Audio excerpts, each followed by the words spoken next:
restoring my ancestral home has been a lot of work, but finally, I'm able to work upstairs restoring the bedroom of my great-great-grandparents. This is the master bedroom. I guess you could call it that. It's not in terrible shape. I do wonder what's hiding behind the lawn board. About 2/3 of the baseboard trim is gone, and the painted floor is fine for now, and I'll live with it until spring. By the next morning, we have a mess. The lawn board is all down, and the paint is being stripped using our 19th century paint stripper. This is the most tedious step of the entire restoration process, but it's only going to get worse before it gets better.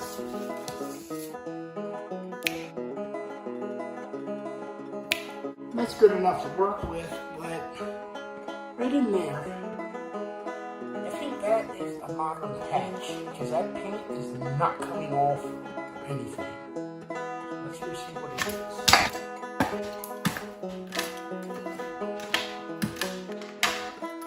Sure enough, this stuff is nasty. Never use a modern cement product with historic plaster. With the lath exposed, we're almost ready to replaster. Besides this large patch here, we have dozens of cracks in the ceiling and plenty of holes of different sizes. First step, we clean the lath. It's very important that the new plaster is able to flow through these gaps. Once everything is cleaned up, I spray the entire area with water. This should help the new plaster bond with the old plaster and the wooden lath. While this is soaking in water, I mix up some fresh plaster and pay a visit to the goats. I pull out a chunk of their hair and add it to the mix. The hair helps to hold the plaster together as it cures. This is especially important for the first coat. I spread it over the lath, forcing it into the gaps with a good bit of pressure. While this sets, I tackle the problem of a sagging ceiling. First, I draw the plaster up tight into the lath and punch several holes through the plaster.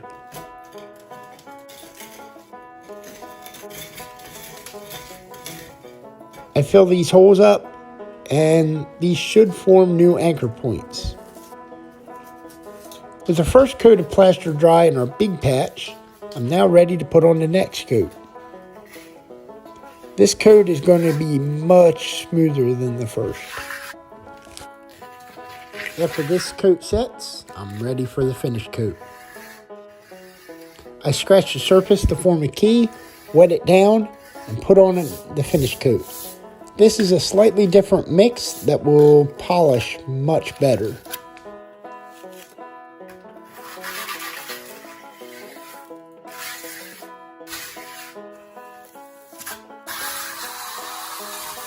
A few hours after I lay it, the surface can be polished.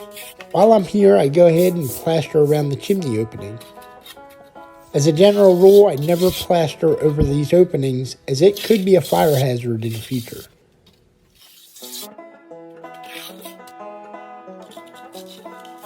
Now to check the ceiling. I take out the screws and hope for the best. Perfect. Time for some cleanup. It's a bit of a dusty mess, but not too bad. And then I paint. Just one coat.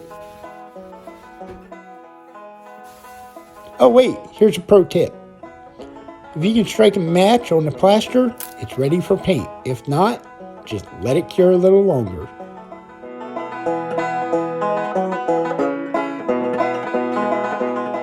So how does one move furniture when he has no friends? Brute force. And dear God, by the time I move a clawfoot tub up these steps, I pray to God I have some friends. Guess I have to be less of a jerk. Stage 1 in the bedroom is complete. Is it perfect? Not by a long shot.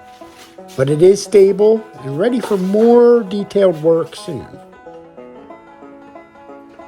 But I just got the lumber from the mill for the living room, and that's where the most amazing work is about to happen. So stick around for that.